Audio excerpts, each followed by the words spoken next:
The moment I saw the faint red light flickering in the doll's eye, alarm bells went off in my head. I turned to my little sister, Lily Carter, and said sternly, "There's a hidden camera in that doll."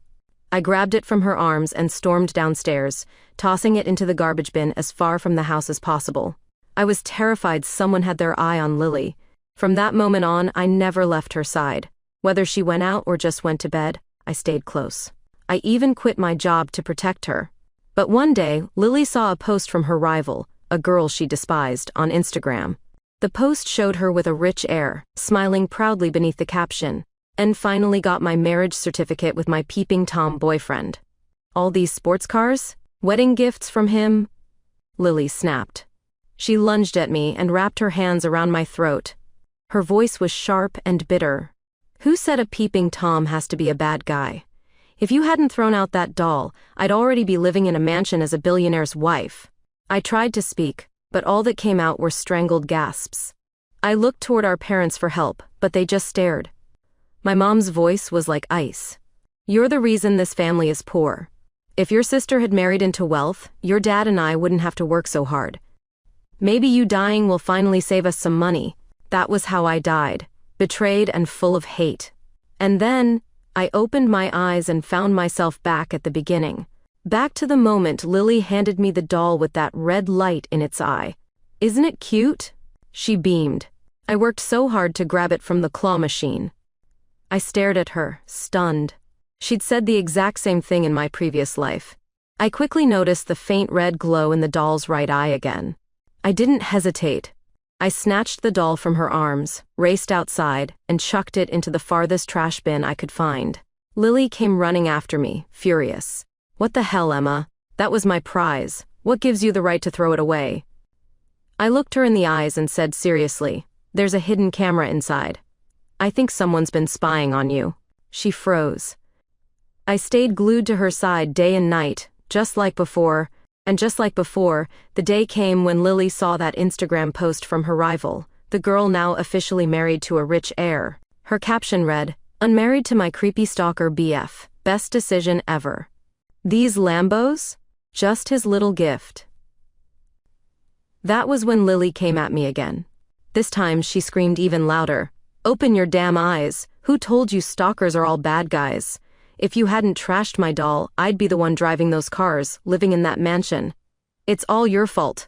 I couldn't even breathe, let alone fight back. My mom just stood by, watching with disgust. "This is all because of you," she spat. "If your sister had made it big, we'd be set for life. You dying would have been the least you could do." I died again, betrayed again. But this time, I wasn't going to stop her. She wanted to marry into money? Fine. Let's see what's really behind that red light. Chapter 2. The Stalker Prince. "What are you thinking about, Emma? Didn't you hear me?" Lily asked again, pouting. I asked if the doll's cute. It took me forever to grab it. I blinked, snapped back to reality, and looked at the doll in her arms. Sure enough, just like last time, there it was, that faint red light in its right eye, the telltale sign of a hidden camera. But this time, I smiled and nodded. "You've got great taste, Lily. That doll's adorable. You should sleep with it tonight." Lily beamed with pride. "Obviously. I'm totally cuddling with her tonight."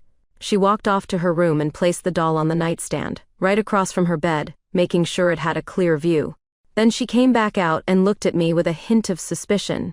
"Hey, Emma," she asked, "is it just me, or did the doll's right eye just blink red? Could it be a hidden camera?" I nearly choked on my words. Last time, when I warned her about the camera, she didn't even know what a pinhole camera was. I had to explain it to her. So why was she suddenly acting so sharp? Unless... I slowly lifted my eyes to her. Lily's lips curled into a grin. "So it's true. You've been reborn too, haven't you, sis?" I didn't deny it. I just stared at her, bitter regret swelling in my chest. I was wrong before. I jumped to conclusions and ruined your chance at a better life. But don't worry, this time I won't get in your way. She nodded, satisfied. Good. You have no idea how much my stalker prince loves me. He hid that camera in the doll so he could watch over me 24/7. It's so romantic. I nearly gagged. Too bad, she continued. Last time, his love went to waste. All because you threw it away. I had to watch that bitch Nina steal everything that should have been mine. Nina. The girl Lily hated most. She had everything. Money, brains, beauty. Guys confessed to her left and right. Lily's jealousy burned like acid. And that post, the one about marrying her peeping Tom boyfriend? It was just a joke. A flirty couple's inside joke. Nina's guy wasn't a stalker. He was just teasing her. But Lily didn't get it. She thought that post was literal. She actually believed that a rich heir had stalked her, fallen in love, and proposed. She genuinely thought planting a hidden camera in a doll was some twisted romantic gesture. She really was crazy. But this time, I wouldn't waste my breath trying to explain it to her. If she thought that creep behind the lens was her ticket to luxury, fine. Let's see how her little pajama show for the doll plays out. Yeah, I said flatly. He must love you a lot. Just then, our mom stormed out of Lily's room, holding the doll by its head. Her face twisted in rage. I thought I said no dolls in this house. She yelled, "Which one of you brought this in?" My stomach dropped. In our house, anything cute, dolls, pink clothes, ribbons, was forbidden. Mom thought they made us look too attractive. She was obsessed with the idea that we were trying to steal Dad's attention. She didn't even let us wear tank tops or shorts around the house. I knew what would happen if she thought Lily brought the doll. And so did Lily. Panicked, Lily pointed at me. It was hers. Emma got it from one of those claw machines. I told her not to, but she wouldn't listen. She even put it in my room. Mom's eyes narrowed and locked on me. I raised my hands defensively. No, Mom, it's not mine. Actually, Lily's got a boyfriend now. She was just too shy to tell you. The doll was a gift. From him? Mom's face softened. Really? I nodded. She's dating a rich guy. I added. A real gentleman. Spoils her like crazy. Lily caught on fast. Yeah, he's super rich. He just wants to keep me safe and pampered. Mom's expression changed entirely. She lit up. When are you bringing him home? I want to meet this spoiling machine of a boyfriend. Reminds me of your dad back in the day. Then she turned to me with a sneer. See that, Emma? Your sister knows how to find a man. What do you have? Nothing but bad luck and a losing face. I said nothing. I'd heard it all before. Lily grabbed the doll and skipped back to her room. I'm gonna go video chat with my boyfriend now. And I ran to my own room. Because this time, I wasn't just guessing who was behind that camera. Last time, I'd installed a secret surveillance camera in Lily's room, just to keep her safe. Back then, it didn't help. But this time, it would help me watch everything. Chapter 3. His gift, my nightmare. I opened the surveillance feed. There was Lily, placing the doll back on her dresser, facing the bed, of course. She was dressed in something barely thicker than lingerie, striking seductive poses in front of the doll like a low-budget pin-up girl. Seriously? That video's probably already on some shady website by morning. The next day, Lily barged into my room, glowing with pride. She shoved her phone in my face. Emma, look what he sent me. I squinted at the screen. It was a text message. Baby, I wish I could hold you in my arms tonight.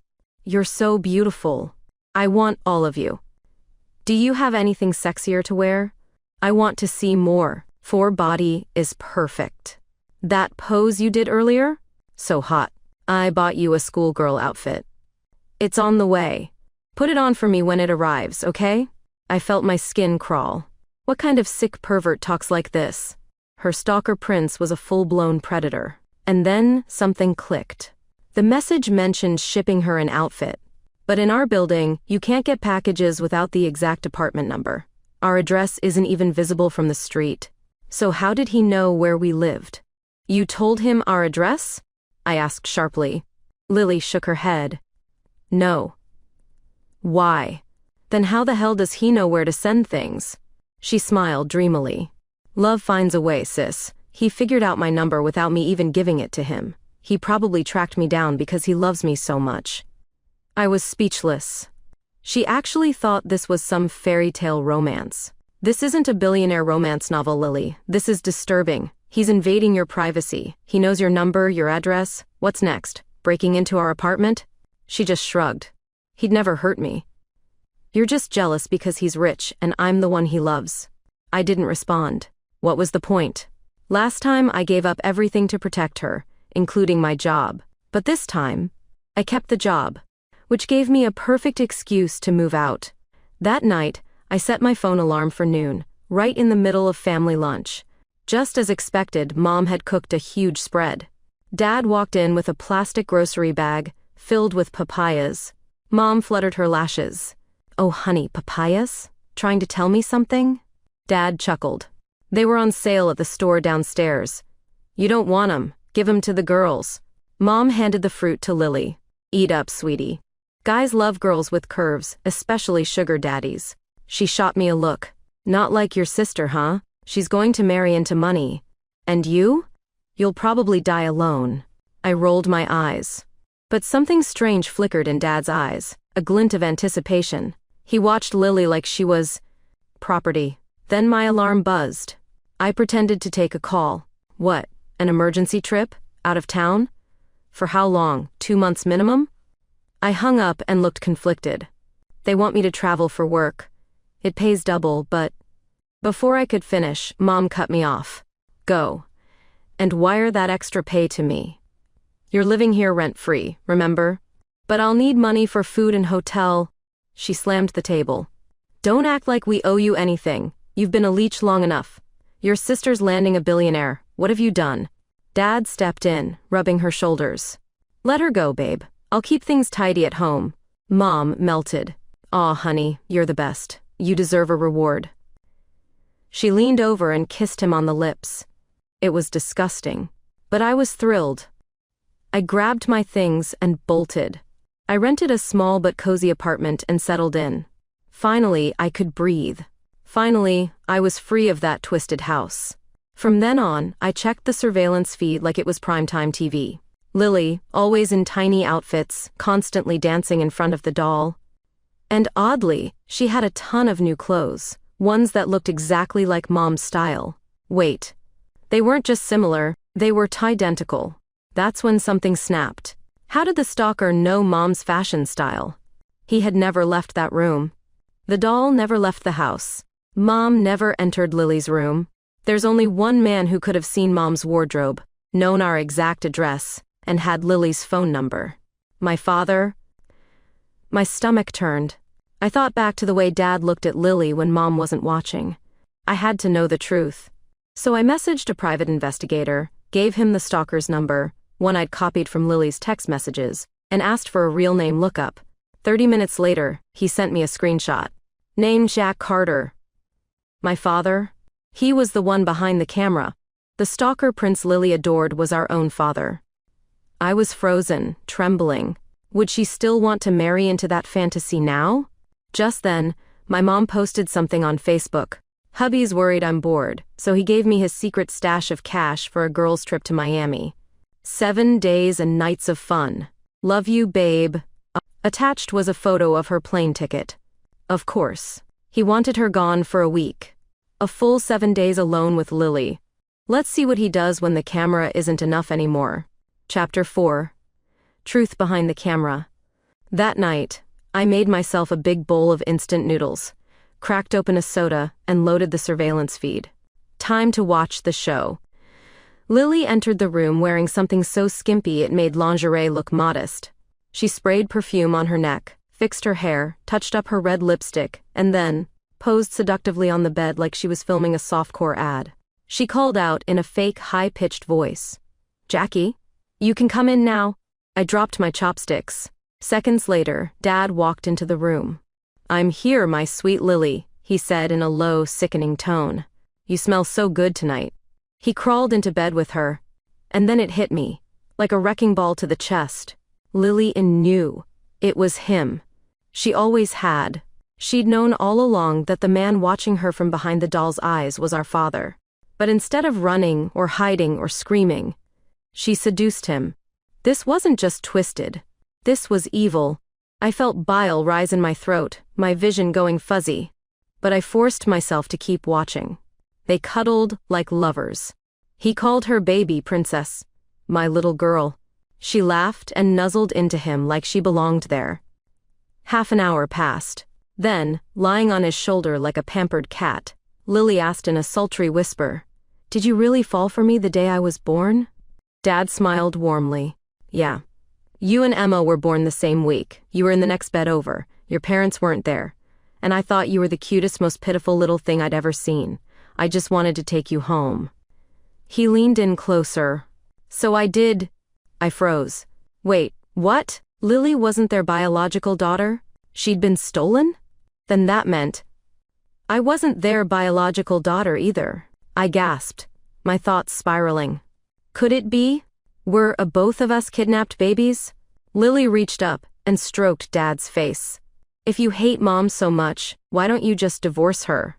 He shook his head. "No. If I divorce her, I don't get the money." Lily's eyes turned cold. "Then kill her." He paused. "What about Emma?" he asked. "What if she finds out?" Lily smirked. "Then kill her too. Just like last time. Put sleeping pills in her drink and I'll take care of the rest." My blood ran cold. Last time, I thought I was just too weak to fight back. But now I knew the truth. Dad drugged me. Lily strangled me. They killed me. Together. But not this time. This time, I was ready. The next morning, I downloaded the surveillance footage and sent it, anonymously, to my mom. I didn't want them to know it was me. A cornered dog bites hardest. I hadn't slept all night. I kept thinking about what Dad said. If Lily was kidnapped from the neighboring hospital bed, then who was the real daughter?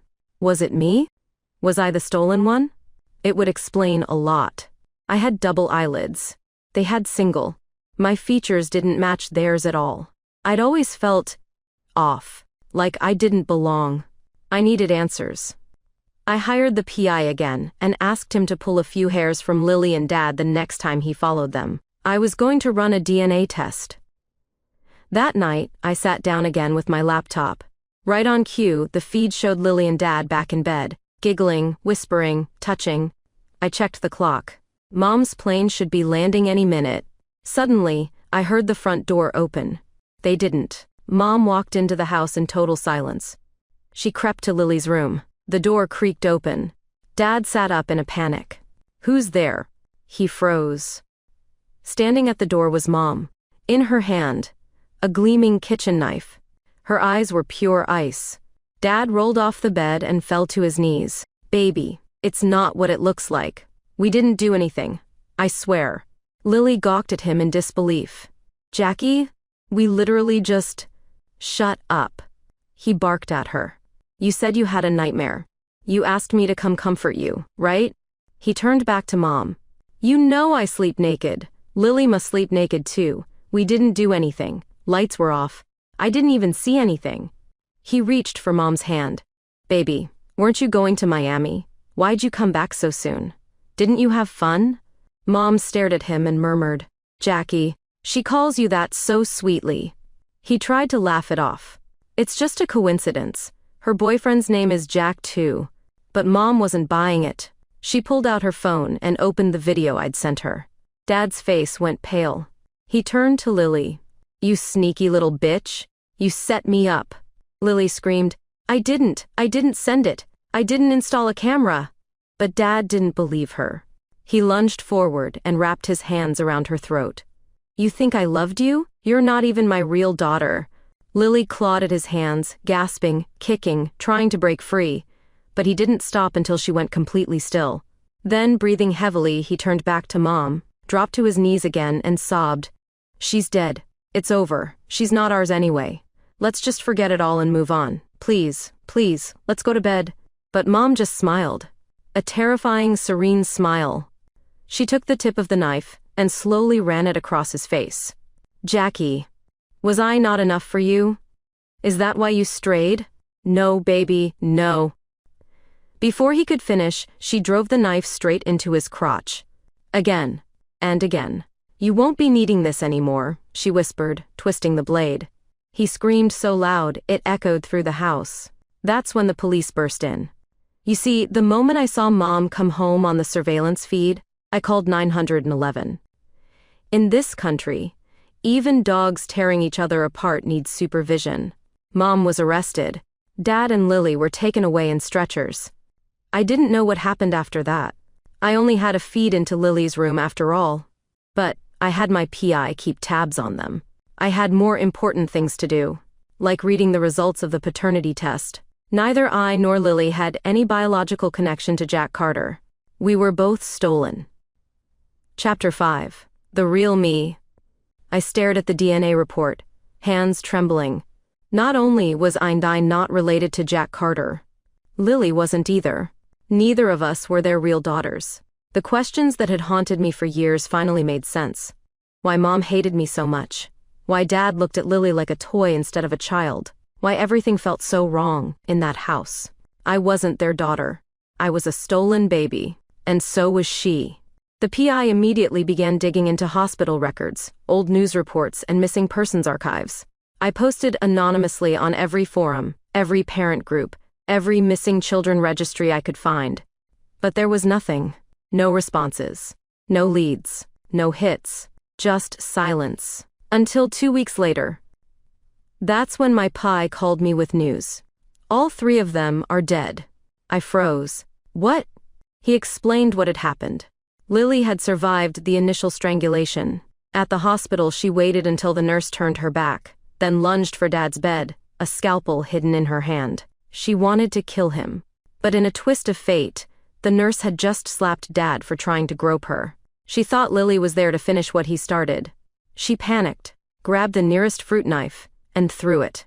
Dead center, Lily collapsed to the floor, the blade lodged in her heart. The nurse screamed in shock. Dad lunged at the nurse, trying to drag her onto the bed. Her boyfriend, who happened to be just outside, burst in and beat Dad to death with his fists. And Mom? Apparently, in prison, she had seduced a young guard. He gave her special treatment, extra meals, soft blankets, even let her use his phone. The other inmates noticed. They waited until lights out. Then they strangled her in her sleep. One by one, the people who had made my life hell were gone.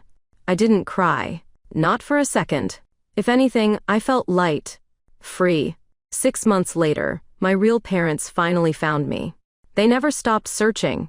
Back then, they weren't careless. They didn't abandon me. Jack Carter had been lurking around the hospital. He wanted a child, but he was infertile. Medical records later confirmed it. He had low sperm count and 0 viable motility. He couldn't father a child if he tried. So he had my mother fake a pregnancy, checked her into the maternity ward with a pillow under her shirt. And when my birth mother turned away for just a moment, Jack snatched me. And Lily. He took both of us. My real parents never gave up. In fact, they were so determined they ended up buying the hospital that failed them, just to get access to every scrap of paper that might lead them to me. Eventually, they traced Jack's identity, his fake medical records, his lies, and me. When they handed me the old test results, I didn't know what to say. We kept every piece of evidence, my birth mother said through tears. We knew you were out there. She hugged me tightly. I hadn't cried during the murders, the torture, the lies, but I broke then. We finally found you, sweetheart, she whispered. After 23 years, my baby girl is home, and everything we have, it's all yours now. Everything? I asked cautiously. She nodded. Billions, the businesses, the estates, the trusts, all yours. I stood still for a moment, then smiled. A billionaire heiress. After all the pain, the rage, the death, I was finally home. And this time, no one would take it from me.